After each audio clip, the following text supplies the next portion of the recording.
Hai semua, pernah tak rasa macam cuak sikit bila tiba masa untuk penilaian prestasi?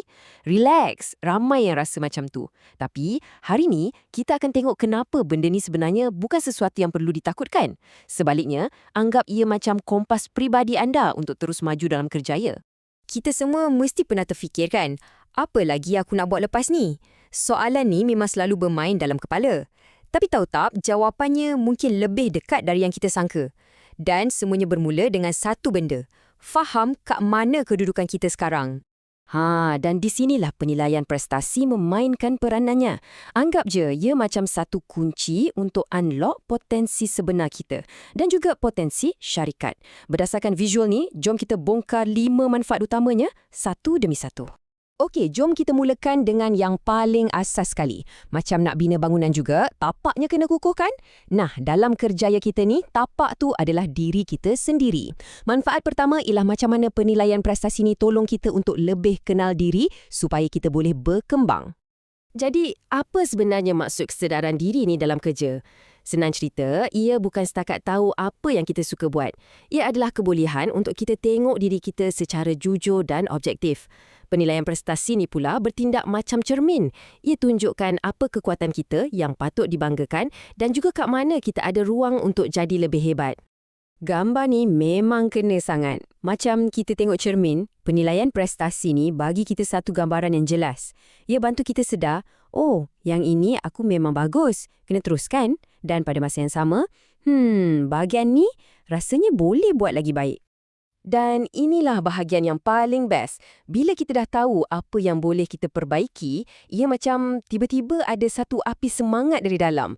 Maklumat tu bukan lagi sekadar data, ia dah jadi bahan bakar yang mendorong kita untuk bertindak. Pendek kata, kesedaran diri inilah yang cetuskan motivasi. Betul, pemahaman inilah yang tukar angan-angan jadi satu tindakan. Ia bagi kita satu hala tuju yang jelas. Macam atlet atas podium tu.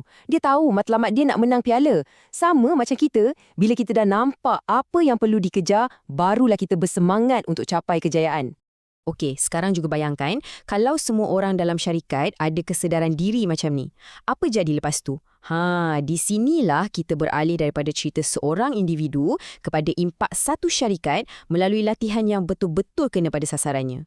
Proses dia sangat strategik tau. Mula-mula, kita guna data dari penilaian tu untuk cari kat mana lubang atau kekurangan kemahiran yang ada.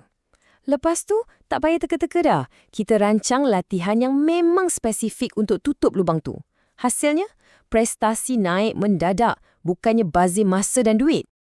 Kata kuncinya kat sini ialah keperluan sebenar.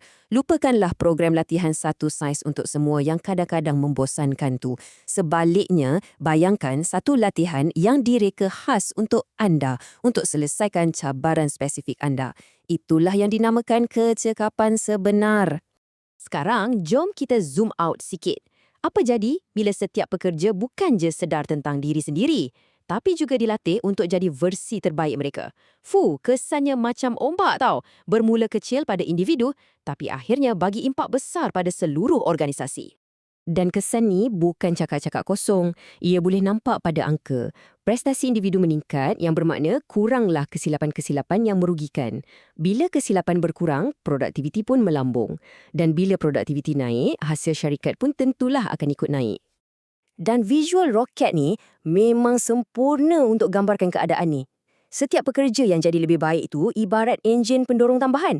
Bila semua enjin berfungsi serentak, gedegang, seluruh organisasi itu akan meluncur laju ke tahap kejayaan yang baru.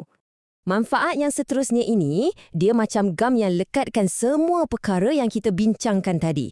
Penilaian prestasi ni bukanlah acara setahun sekali yang kita buat lepas tu terus lupa. Tak, ia sebenarnya satu kitaran strategik yang bantu organisasi merancang masa depan dengan lebih bijak.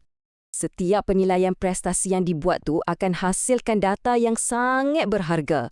Data ni jadi macam kompas untuk pihak pengurusan. Jadi, mereka tak adalah buat keputusan berdasarkan agak-agak je. Semuanya berdasarkan bukti prestasi sebenar untuk rancang hala tuju syarikat. Jadi, apa sebenarnya penambahbaikan berterusan ni?